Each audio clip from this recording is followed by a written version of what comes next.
Alfred, once more, welcome again. And, you meet to talk about new localities in Freetown. You're not Freetonian. I'll definitely start by asking you that question about what do you yourself think, as a resident of Freetown and somebody who gets history with leadership in Freetown City Council and all of it. What's in are your thoughts about creating new localities? Government don't say it's about providing service delivery. Yeah. And the mayor say it's about taking the history and the future of this city away from, by dividing the city.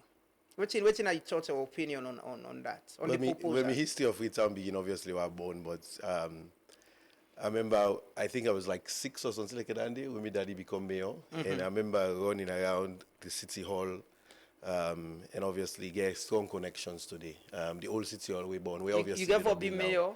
No. You don't get intention. Not to that Now you mentioned. Anyways.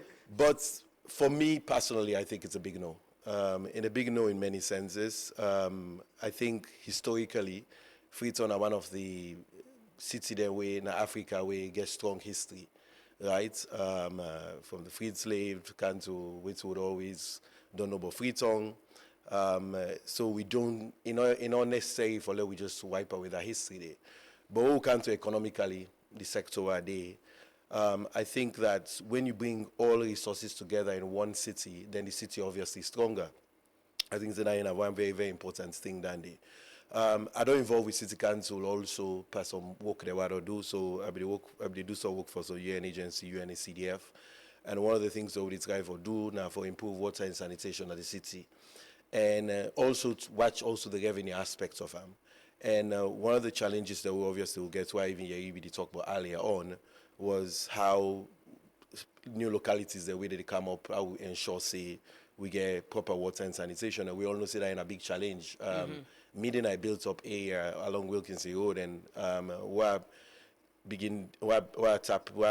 first moved the 15 years ago, we always did get water. But obviously that water supply they reduce because it means say you get more and more people in the city. But that don't mean say other cities like London or the New York you need to get increased number of people in there. But how we able for support the city council for raise revenue, I think that is very, very critical.